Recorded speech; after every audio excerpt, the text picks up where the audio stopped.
Hi students, today we are going to learn how to weave with paper. So just a little background about weaving. Weaving is a type of fiber art. Fiber arts include things that are done with fiber like sewing, quilting, weaving, crocheting, knitting, embroidery. Today we're using paper to weave. These are some examples of how your weaving might turn out. This one is done with when we create our loom, we'll do straight lines. This is one with some zigzag lines and wavy lines. So they're a little bit different based on how you cut your loom, which I'll show you in just a second. Notice that the background was our value skies that we painted in a previous lesson. Okay, I'm gonna put that aside. And when we weave, what we weave on is called a loom. Our loom today is going to be paper. What we weave with is called a weft, W-E-F-T. Our weft today is also going to be paper, okay? So starting with step one, we need to take our paper, and your paper might be plain or it might be something that we painted. We need to transform a two-dimensional paper into a loom, okay?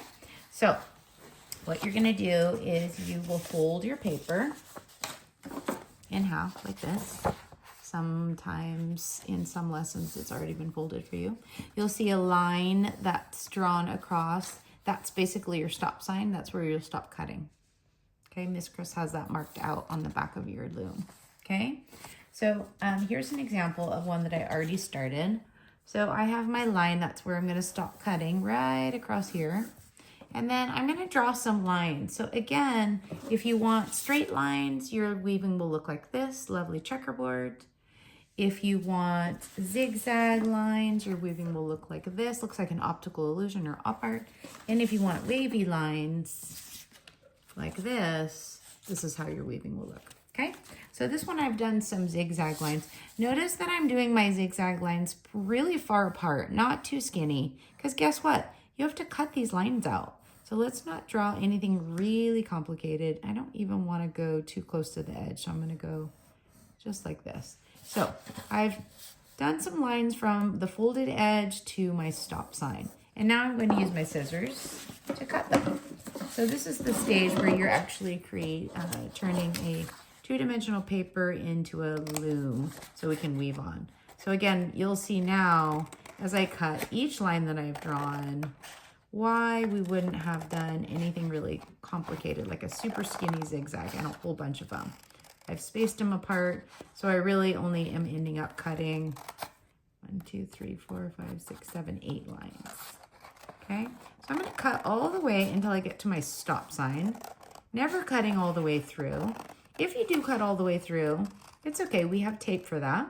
We're going to stop at that line, which is our stop sign. I'm going to cut one more to show you, and then I'm going to get one that's already been cut.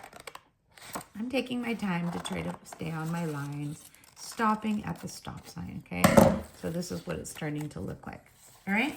This is one, this one that I've already done, okay? So we'll go back to where it was before. I've already cut all my wavy lines. Again, if you want to keep it simple, just do straight lines, okay? Nice and evenly spaced apart, not too skinny. Okay, so once you've got done with your cutting, you're gonna go ahead and open it up, and now you have a 9 by 12 inch loom. Okay, notice that there's a whole bunch of areas for the weave. You're gonna take your weft, which is your paper, and start the weave. So here we go, we'll do one at a time. So the art of weaving is very simple. It's just over, under, over, under, over, under, repeat, okay? So I'm gonna take my loom, and I'm gonna go over the first one, and then under the second one, over the next one, and under the next one. You see how you're starting a pattern? Over, under, okay? Over the next one, under the next one. Over, under, until I got done with that weft, okay? Now, you're gonna do what's called beating it down, which is basically pushing the weft all the way to the edge as far as you can. Just a light tap is all you need, okay? And guess what? We get to do it again. Taking the next weft, but instead, for this time, in order for it to achieve this checkerboard effect, we have to do the opposite of what we did last time. So last time we started with over and then second under. So let's do this one. Now we're going to start under and go over. So I went under, over. So the next one would be under, and then you can guess, I'll be over again. What's next? You're right, under. What's next? You're right, over. Under, over. Now, I'm going to beat it down again, and I'm going to stop and look at it. How does that? Wow, okay, I can tell that I've done it right because they're alternating. I went over the first here and under the first this one. Okay, I'm going to go again.